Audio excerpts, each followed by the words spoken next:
gracias por la vida del arquitecto, Padre. Úsalo, Señor, en esta noche, Padre, que seas tú quien hable, Padre. Pon carbón encendido en su boca, Señor. Háblanos y rétanos, Padre. En el nombre de tu Hijo Jesucristo, Señor. Amén. Amén. Pues el Señor este año tiene muchos viajes preparados porque está el viaje de los Huicholes en finales de junio, julio, a Nayarit, así que hay que estar orando y yo creo que hay que estar ayunando. Yo le voy a dar un trago a las bendiciones que me dejó aquí Elio. Hay que compartir. Hay que estar orando porque están esos viajes. El 30 de mayo, ya me estoy alargando con los anuncios, hay otro evento en la macroplaza de la iglesia donde nos congregamos mi esposo y yo, ahí en Amistad en Monterrey. Entonces, creo que el Señor tiene muchos planes para ella y saca.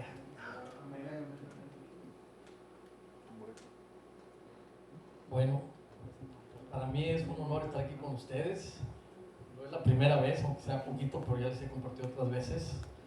Y ahora el lunes que vi a Pepe, le dije, me preguntó la semana pasada, me dice, ¿y bueno, cuándo se avienta? Le dije, cuando quieras. Y después me quedé pensando que fue una respuesta incorrecta. Y le hablé el lunes y le dije, Pepe, creo que no te debí haber dicho cuando quieras. Le digo, el próximo jueves, o sea, de una vez. ¿Para qué nos esperamos más tiempo? Entonces, me puse a orar y le doy gracias a Dios que me da la oportunidad de estar aquí con ustedes. Dijo, bueno, ¿qué le voy a compartir a mis hermanos los motociclistas si ya todos lo saben?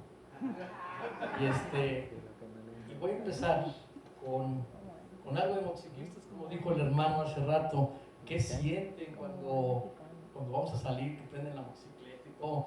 Yo les pregunto, ¿qué sienten cuando vamos a salir de viaje? ¿Preparan las motocicletas? A veces no las preparamos ni las revisamos, por eso nos quedamos tanto tiempo ahí tirados en la carretera, ¿verdad? Pero hacemos las maletas, estamos felices, nos gozamos, y ya cuando vamos en la carretera, que sentimos el aire en nuestra cara, en nuestro rostro, que abrimos los cascos, ¿qué sentimos? ¿Qué se siente? Libertad, exactamente, se siente libertad. O sea, ves todo, vas libre y dices, hijo, esto es lo máximo. ¿Sí?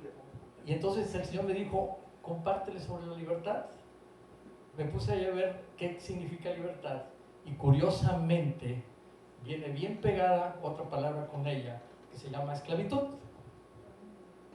Y dice uno, ¿qué es esto? O sea, ¿cómo libertad y esclavitud? Entonces, yo me puse a buscar yo no sé hebreo, pero me puse a buscar en un diccionario, y libertad dice que es la facultad de todo que posee, todo ser vivo, no dice hombre, ni dice mujer, dice todo ser vivo para llevar a cabo una acción de acuerdo, y acá viene algo que al Señor no le agrada, que dice a su propia voluntad. Esa es libertad, que buscamos hacer siempre nuestra propia voluntad, porque somos libres. Dios nos dio libertad, nos dio libre albedrío para que escogiéramos, que hiciéramos nosotros lo que nosotros quisiéramos, sea bien o sea para mal, pero es nuestra decisión, es nuestra opción. Y luego me puse a ver qué es esclavitud, y esclavitud es una palabra de origen eslavo que significa cualidad. Yo dije, caray, ¿cómo cualidad? Entonces me puse a pensar y estuve viendo, y las personas esclavas siempre tenían una cualidad. Los judíos, cuando estaban en cautiverio con los egipcios, los tenían ahí porque tenían una cualidad. Aparte eran obedientes, pero tenían una cualidad, eran los mejores hacedores de ladrillo. Y ellos con eso construían y sacaban la piedra para construir sus pirámides y sus figuras y todas sus cosas. Entonces tenían una cualidad, eran perfectos para ser esclavos. Eran personas que no tenían, que no tenían un espíritu para liberarse por ellos mismos, sino tenían esa cualidad. Eran humildes, no sé, pero para ellos era perfecto esas personas para tenerlas como esclavos. Entonces, nosotros como personas siempre estamos sujetos o siempre estamos expuestos más bien a estar bajo dominio de alguna persona, de algún sujeto, siempre. Y el principal enemigo que tenemos nosotros es Satanás. Es nuestro principal enemigo para atarnos y para quitarnos y coartar nuestra libertad. Yo me pregunto, ¿qué tanto somos libres o qué tanto somos esclavos? Somos libres porque no estamos sujetos a una persona, no nos somete una persona. O somos esclavos de la carne, somos esclavos de situaciones que nosotros no tenemos control de ellas. O somos libres porque pensamos, como no estamos encerrados en una prisión, en 4 paredes con unas rejas, pensamos que somos libres. Eso no es libertad. Podemos estar afuera en la calle, pero no ser libres. Lo que es verdaderamente libres, lo que habla la palabra de Dios, que es libertad. Entonces, yo resumí que todos somos esclavos si no estamos en Cristo. Amén. ¿De qué somos esclavos? Somos esclavos del trabajo, somos esclavos del dinero, somos esclavos de nuestros temores, de nuestras ansiedades. Y si nos vamos un poquito más para allá, somos esclavos del alcohol, somos esclavos de las drogas, somos esclavos de la pornografía, y les puedo enumerar un sinfín de cosas que nos hacen esclavos de este mundo. Y nosotros vivimos así porque el mundo así vive. Hace rato que veníamos, que venía Pilar, algo de rodar y rodar. Creo que hay una canción, ¿no?, que dice rodar y rodar. Y nosotros a veces estamos rodando y rodando al ritmo del mundo, y el mundo nos está llevando a la muerte, a la perdición y a vivir como esclavos. No somos libres. Aparentemente somos libres, pero venimos de las motocicletas, viajamos, regresamos. ¿Y a qué regresamos? ¿A seguir con nuestra rutina diaria? ¿Se nos acaba esa libertad de que ya regresamos? ¿A qué regresamos? ¿A qué regresamos? Entonces, seguimos viviendo la rutina y seguimos viviendo bajo los preceptos y los estándares que nos dicta el mundo, porque así vivimos, porque nos ponemos de ejemplos. Y voy a tener de Cristo ejemplo. Vemos al vecino que tiene esto, lo estamos envidiando, estamos codiciando cosas, etcétera, pero no buscamos nuestro propio beneficio o el de nuestra familia a través de la palabra de Dios. Entonces buscamos las cosas del mundo. ¿Ven? Pero el apóstol Pablo, ahí en Romanos, capítulo, no sé si lo van a poner ahí, porque la lucecita sí está buena, pero en Romanos capítulo 12, versículo 2, Pablo nos dice ahí, dice: no os conforméis a este siglo, sino transformaos por medio de la renovación de vuestro entendimiento, para que comprobéis cuál es la buena voluntad de Dios, agradable y perfecta. Y aquí vamos viendo que debemos buscar renovarnos nosotros, dejar las cosas del mundo para buscar la buena voluntad de Dios. Y si vemos este versículo contra la definición de libertad, vemos que hay una contradicción. El mundo dice para que nosotros hagamos nuestra voluntad, pero aquí la palabra de Dios dice para que hagamos la voluntad de Él, no la nuestra. Amén. Y es lo que tenemos que buscar. Estamos afanados por el trabajo, afanados por muchas cosas. Como decía el hermano, tenemos enfermedades, tenemos una enfermedad, y si no estamos en el Señor, lo primero que decimos es: Dios mío, ayúdame.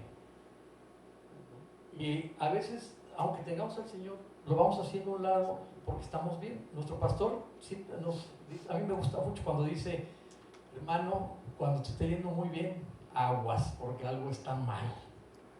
Algo está mal, algo estamos haciendo mal.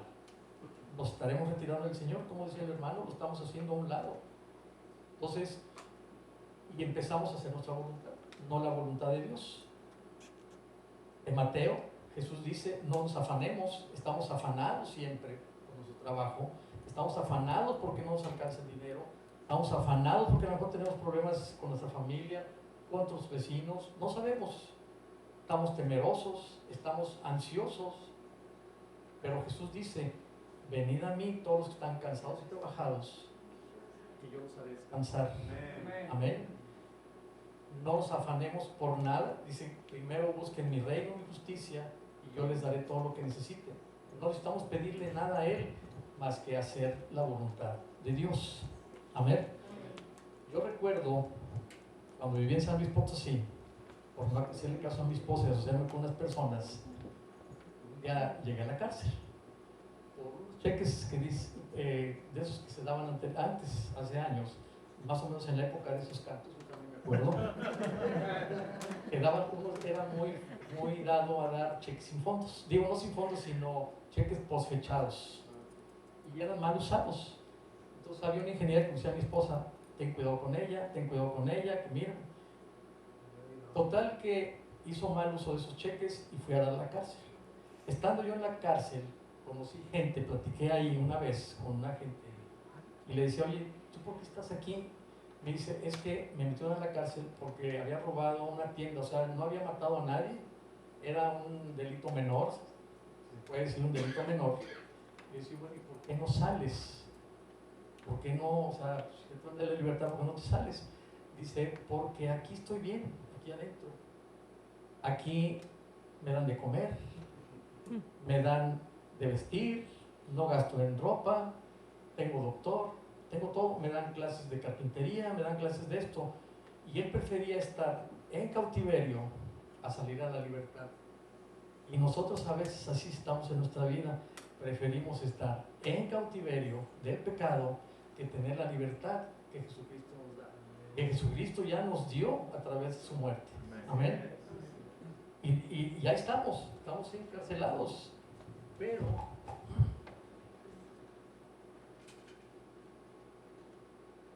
somos necios. El pueblo de Israel, 400 años en cautiverio, levanta Dios a Moisés como su líder para libertarlo, lo saca.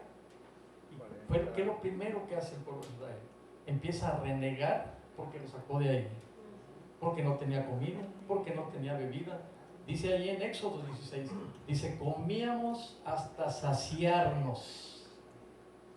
O sea, tenían todo y ellos preferían tener todo, tenían mujeres, no sé cómo vivirían, pero preferían la esclavitud, estaban renegando contra Dios porque se los sacó ahí. Dijo, hubiéramos mejor preferido quedarnos allá y morir allá que habernos sacado aquí y venir a morir al desierto.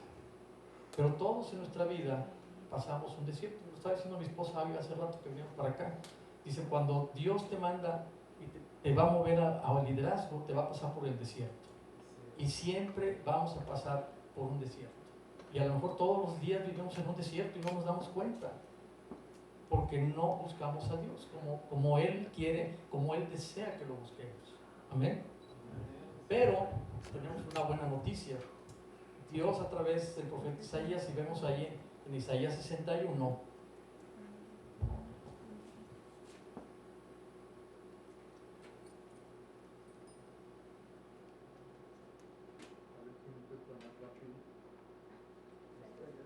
es 61.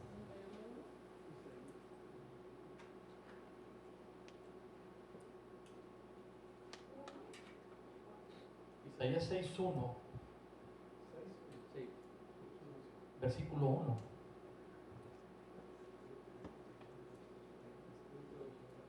Dice, el Espíritu de Jehová el Señor está sobre mí, porque me ungió Jehová, me ha enviado a predicar buenas nuevas a los abatidos, que es una forma de estar esclavizado, a vendar a los quebrantados de corazón, a publicar libertad a los cautivos y a los presos, apertura de cárcel. Es una promesa de Dios. Aquí está profetizando a nuestro Señor Jesucristo, donde Él nos va a mandar a liberarnos, a limpiar, a sanar nuestras heridas. Él ya sanó nuestras heridas. Él ya se llevó todas las enfermedades, todas las heridas las puso Él en la cruz y por su llaga somos salvos. Entonces aquí dice, van a venir, dice, a los abatidos. ¿Qué es un abatido? Es un abatido una persona que está en el piso, que ya no se puede levantar, necesita a alguien que lo ayude a levantarse. Tiene un yugo en el cuello, una bota en el cuello que no lo hace no los puede levantar. Dice, a vendar a los quebrantados de corazón. Todos debemos quebrantar nuestro corazón para poder llegar a Cristo. Amén. Amén. Publicar libertad a los cautivos. Todos somos cautivos de alguna forma u otra. A lo mejor conocemos al Señor, y me acuerdo de la prédica de Pepe del viernes, cuando estaba hablando del hombre natural, del hombre carnal y del hombre espiritual. Y Pepe decía, el hombre carnal, aunque ya conoce al Señor, ha andado al Señor, ya recibió al Señor, y lo acaba de decir el hermano, pero lo hacemos a un lado y no vivimos en santidad, que es el hombre espiritual. No vivimos en el espíritu, vivimos en la carne, aún conociendo al Señor, porque somos débiles. Y mi esposa también ahorita lo veníamos platicando, sin que ella supiera de esto, lo veníamos platicando, y yo dije, ay Señor, gracias, porque estamos hablando de lo mismo. Y estamos a veces, dejamos lo que nos gusta del Señor o de la iglesia, lo tomamos, lo que no nos gusta, lo vamos dejando, y eso nos va haciendo esclavos, y no estamos al 100% sirviéndole al Señor. Nuestro espíritu, nuestro corazón está dividido, lo tenemos dividido, no lo tenemos en un solo sentir, que es en Cristo Jesús. Amén. Ahorita que cuando estaba leyendo esto, el otro día le pregunté a mi esposa, cuando habla aquí el Señor, una lámpara más grande dice, y apertura, dice, y a los presos, aperturas de la cárcel. Y ahí me vienen dos pasajes, y lo estaba platicando con mi esposa también, en Hechos, donde las dos veces, Pedro, ahí en Hechos 5, 17, ahí lo podemos leer. Hechos 5, 17, dice, entonces estaba Pedro, estaba predicando, y lo agarraron los sacerdotes y lo metieron en la cárcel. Y dice, entonces levantándose el sumo sacerdote y todos los que estaban con él, esto es la secta de los saduceos, y se llenaron de celos. 18 y 19, y se echaron manos a los apóstoles y los pusieron en una cárcel pública. Mas un ángel del Señor, abriendo de noche las puertas de la cárcel y sacándolos, dijo, o sea, el Señor mandó un ángel y los libertó. Y el Señor quiere mandarnos hoy un ángel para abrir. No hubo necesidad ni siquiera de abrir las puertas. Lo sacó el ángel. Dice la escritura que lo envolvió en un manto y salieron juntos. Y así el Señor quiere abrazarnos, ponernos ese manto para liberarnos de esa esclavitud en la que estamos.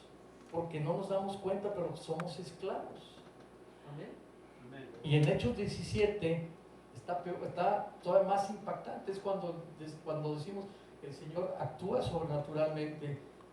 En Hechos 17, el mismo Pedro está en la cárcel, lo ha pasado 4 guardias, está durmiendo con unos guardias, está encadenado, y en la mañana que fueron por él, estaba libre, ya no estaba allá dentro de la cárcel.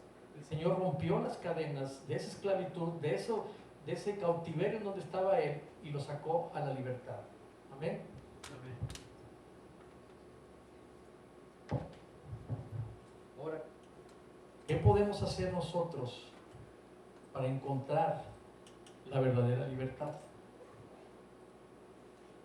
Yo anoté aquí 3 cosas. Una, vivir bajo la rectoría de Jesús. Vivir bajo la rectoría de Jesús es someternos al señorío de Jesús. Que Él sea nuestro Rey. Voy a usar una palabra que está aquí. Nos vamos a esclavizar a Jesús. Nos vamos a esclavizar a Jesús.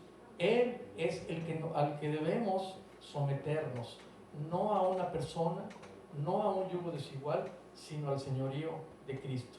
Entregarnos a Él, a vivir con Él todos los días de nuestra vida, así como Él ha prometido que Él va a estar, si nosotros guardamos todos sus mandamientos, meditamos su palabra, Él dice que va a estar todos los días de nuestra vida hasta el último, hasta lo último. Y es una promesa. En Romanos 8,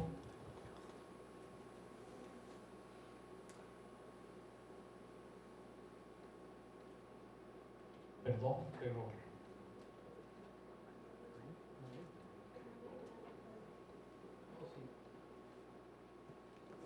en Romanos 8, versículo 1 y 2, dice, ahora pues, ninguna condenación hay para los que están en Cristo Jesús, los que no andan conforme a la carne, sino conforme al Espíritu, porque la ley del Espíritu de vida en Cristo Jesús me ha librado de la ley del pecado y de la muerte. O sea, no debemos andar en la carne, debemos andar en el Espíritu, y es de la forma como Jesús nos vamos a someter a Él y nos va a liberar. Amén. En 2 Corintios 3:17, ¿qué dice el Señor? Dice, porque el Señor es el Espíritu, y donde está el Espíritu del Señor, ¿qué dice? Allí hay libertad. Donde está el Espíritu del Señor, ¿dónde está el Espíritu del Señor en nosotros?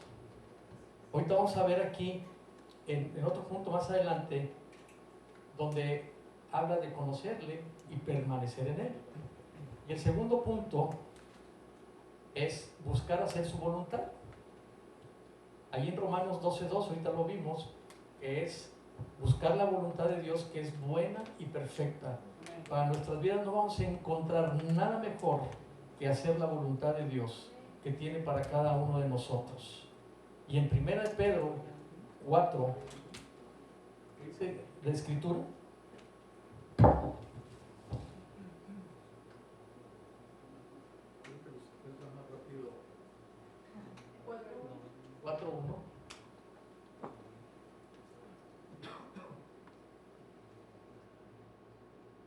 Versículo 1 dice, puesto que Cristo ha padecido por nosotros en la carne, vosotros también armados del mismo pensamiento, pues quien ha padecido en la carne terminó con el pecado. Y el versículo 2 dice, para no vivir el tiempo que resta en la carne. O sea, el tiempo que nos resta, está diciendo aquí que no debemos vivir en la carne, sino conforme a las concupiscencias de los hombres, ni a la concupiscencia de los hombres, sino conforme a la voluntad de Dios. Es como debemos vivir el tiempo que nos resta. No sé cuánto tiempo nos reste aquí en esta tierra, pero debemos buscar hacer la voluntad de Dios.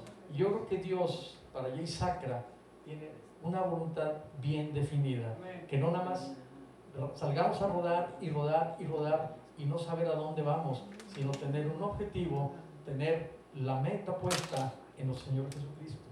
Amén. El tercer punto es conocer a Cristo, pero conocer a Cristo es permanecer en Él también.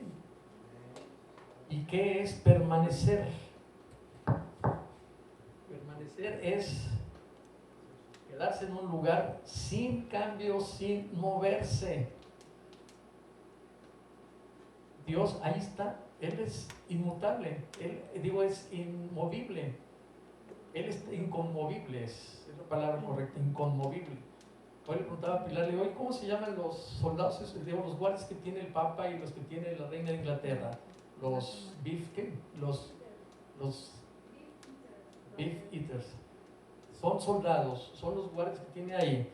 Llueva, truene, relampaguee, los patees, llegue un perro y los orine, los señores no se mueven de su lugar, ahí están, el tiempo que les toca, ahí están. Y nosotros debemos buscar esa permanencia en Cristo, el conocerlo. Yo me acuerdo cuando conocí a Pilar, hace como de poquito, hace un mes nos casamos. Bueno, les pregunto a ustedes, cuando conocieron a su esposo, cuando tenían una novia, ¿qué es lo que más deseaban hacer? Pasar tiempo con ella, ¿verdad? ¿Para qué? Para conocerla. se te hacía poquito 8 horas o 10 horas, querías pasar más tiempo con ella. Y nosotros debemos buscar ese tiempo en la intimidad con el Señor para conocerlo a Él. Conocerlo a través de la lectura de la palabra, a través de la oración, a través del ayuno. El Señor se manifiesta mucho. Cuando estás orando y estás ayunando, el Señor se manifiesta grandemente, poderosamente. Y debemos buscarlo para conocerle.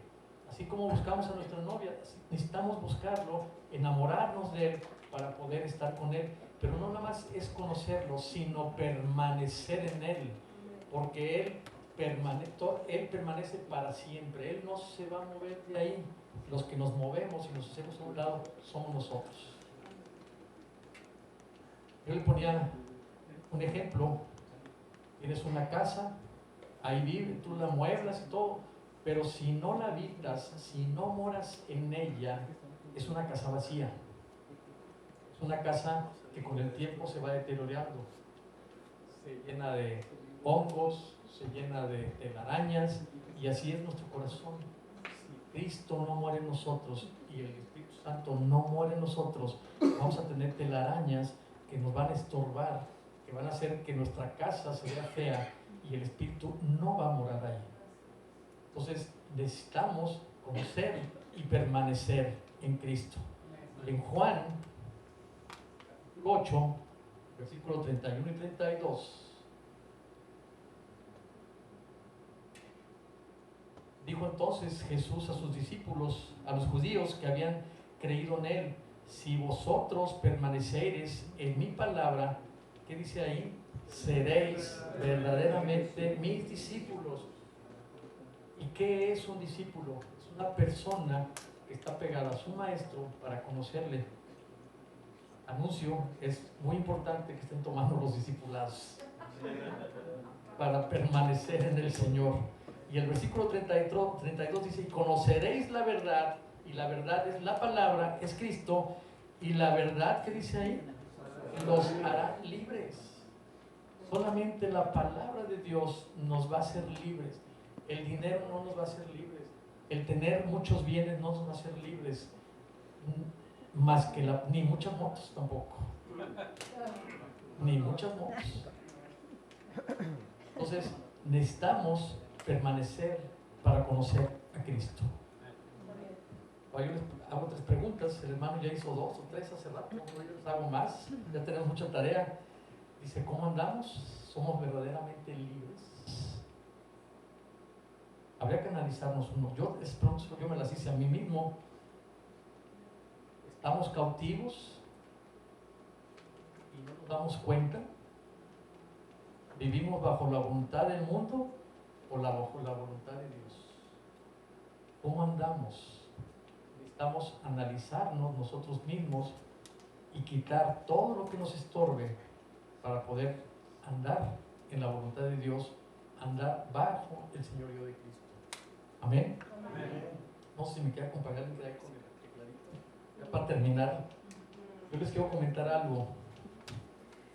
El Señor a veces nos enseña muchas cosas y no nos damos cuenta, a lo mejor en la calle, aquí mismo, en nuestro trabajo, pero nosotros tenemos una planta, una palma soyate. ¿Sí la conocen? Son las patas de elefantes que tienen una raíz así de tamaño. Bueno, la nuestra tiene una raíz de este tamaño, gigante. Esa planta tiene 32 años, 33 años debe tener. Durante 20 años la tuvimos, me la regaló. Yo me acuerdo que estaba yo haciendo mi tesis. Me la regaló en una macetita y la tenía así junto a mi refrigerador, y ahí estaba esa maceta, esa plantita. Vivíamos en México.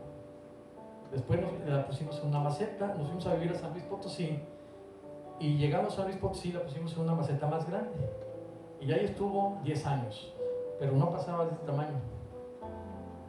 Nos venimos a vivir aquí en Monterrey, nos la trajimos en esa maceta, se rompió esa maceta y la sembramos en una tierra, en tierra, ya no en maceta, pero esa planta yo creo que no sabía que ese era su lugar, o era la tierra prometida que Dios les había dado, que le iba a dar a esa planta. Y pasaron 20 años o 22 años y no pasaba de ese tamaño. En 15 años, o sea, pasando ya ese tiempo que la fuimos y la sembramos en donde ella sabía cuál era su lugar, dónde iba a crecer, dónde iba a dar fruto, la planta empezó a crecer de una forma que yo no he visto otra. Yo me paro a veces en los viveros y no veo otra. Normalmente tienen un solo tronco, esta tiene 3 troncos y ya le están saliendo otros 5. Y tiene una raíz, pues yo creo que tiene más de 1 metro de diámetro. La planta, todos los días cuando yo salgo, me enseña que así como ella encontró la tierra prometida, el lugar donde iba a dar fruto, debemos permanecer en Cristo, porque allí en Juan 15